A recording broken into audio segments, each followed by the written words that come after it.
look who's back for more. Glad to have you, though. I don't know about you, but I'm still hugging Bark Twain, my dog. I don't think he's enjoying it as much as I am, though. We'll talk about a much lighter subject today.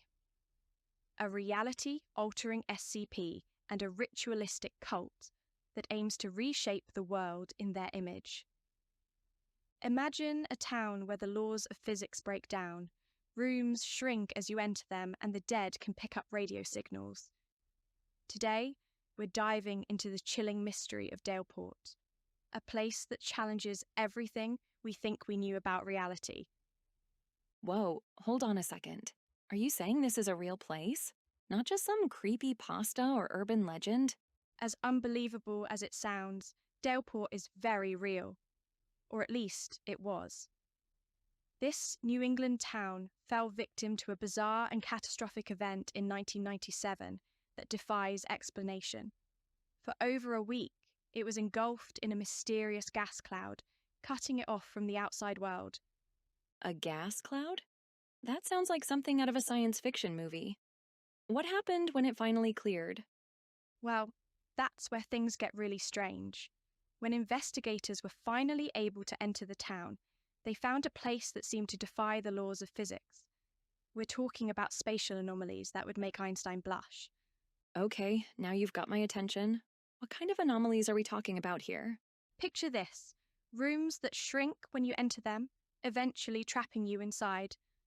Doors that lead to different places depending on the time of day. Corridors that somehow connect to multiple locations at once. It's like the town itself became a giant, twisted funhouse. That's incredible and terrifying.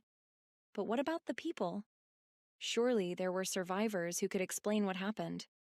That's where things get even darker. No survivors were found in the town itself.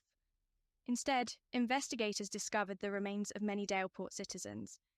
And here's the kicker. A large number of them appeared to have committed suicide. You know, I'm beginning to see a pattern with these SCP incidents. Were these normal remains? I mean, given everything else you've described, I'm almost afraid to ask. You're right to be hesitant. The bodies they found exhibited bizarre, almost supernatural properties. For example, they found a smear of entrails that could pick up radio transmissions from miles away. Can you imagine stumbling upon that? Of course I can't. But were there any other unusual discoveries? Oh, plenty. There was a torso embedded in a wall that seemed to react to people's voices.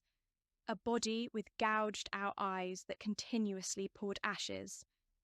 And get this, every day at precisely 7:42 p.m., floating torsos appear outside the public library, mimicking a running motion before fading away 3 minutes later. This is starting to sound less like a tragedy and more like a nightmare. How is any of this even possible? And who's investigating all of this?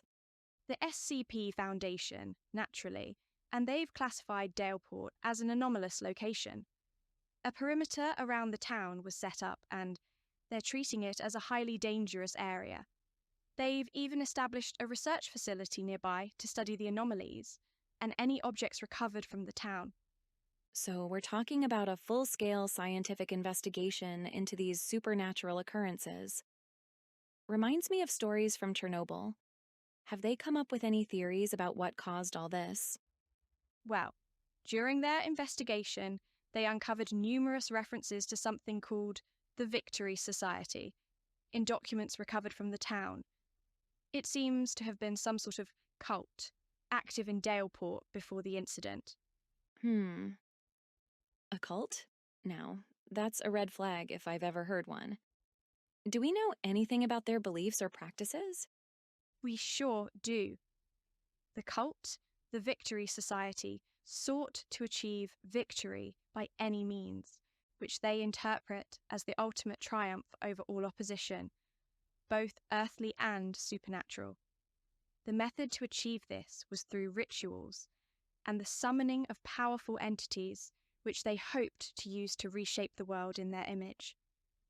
This whole situation raises so many questions. What was the gas cloud that covered the town? How did it alter the physical properties of the buildings and the deceased residents? And most importantly, could something like this happen again? Those are all excellent questions, and unfortunately, we don't have clear answers to any of them. The Foundation is taking extreme precautions, including armed escorts for any expeditions into Daleport and strict quarantine procedures for biological samples. They even have a specialised task force called the Mad Mountaineers, ready to deal with any live anomalous biological entities found in Daleport. The Mad Mountaineers? That sounds like something out of a comic book. It's almost funny if the context weren't so disturbing. But let's talk about the wider implications here. If something like this can happen to one town, could it happen to others? Should we be worried? That's a scary thought, isn't it? The truth is, we don't know. The Foundation seems to be treating this as a unique incident, but they're also clearly prepared for the possibility of similar events. It's a sobering reminder of how little we truly understand about our world. You're right, and it makes you wonder what other anomalous events might be occurring right under our noses. Do you think the general public should be made aware of incidents like this, or is it better to keep these things under wraps to prevent panic? That's a tough ethical question.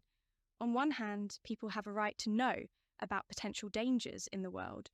On the other hand, widespread knowledge of something like Daleport could cause mass panic or even inspire copycats trying to replicate whatever caused the incident. Not to mention the grief and trauma it could cause to the families of the victims if the gruesome details were made public. Right. It's a delicate balance between public safety, the right to information, and respect for the victims and their families. In this case, it seems the authorities have chosen to keep things quiet, probably for the best. Exactly. And I think that's one of the most important takeaways from this story. No matter how strange or unbelievable a situation might seem, there are always real people at the heart of it.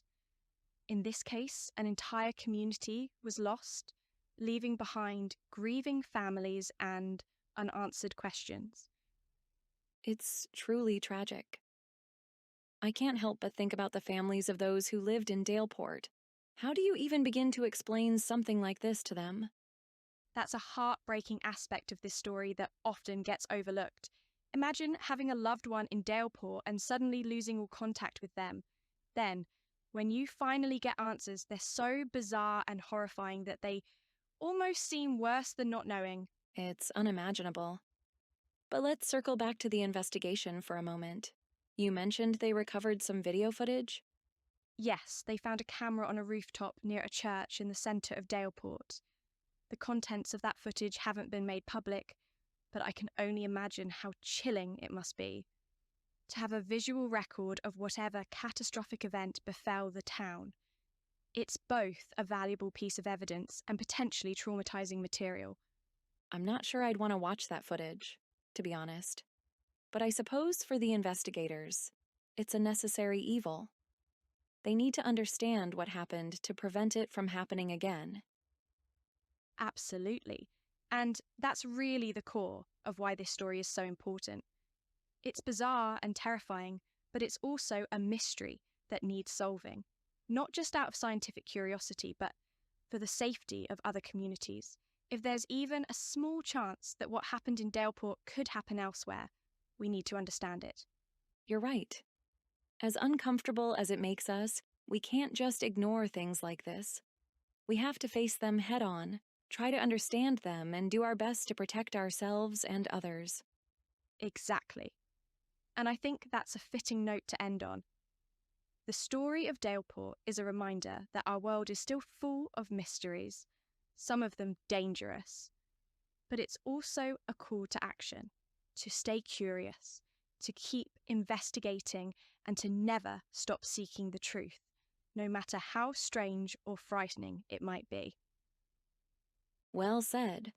And to our listeners, remember, the next time you visit a quaint New England town, maybe check that the laws of physics are still intact before you unpack your bags. good advice. But on a more serious note, this story really highlights the importance of scientific investigation, even in the face of the seemingly impossible. The Foundation's approach to Daleport, with its careful containment procedures and dedicated research, shows us how we should approach the unknown, with caution, curiosity, and a commitment to understanding. It's easy to get caught up in the horror movie aspects of this story, but at its core, it's about pushing the boundaries of our understanding, even if what we find on the other side is terrifying. Absolutely. And as we wrap up, let's not forget the broader implications. If a place like Daleport can exist, what does that say about the nature of reality? Are the laws of physics as we understand them really universal, or are they more flexible than we thought? Oh, now that's a mind-bending question to end on.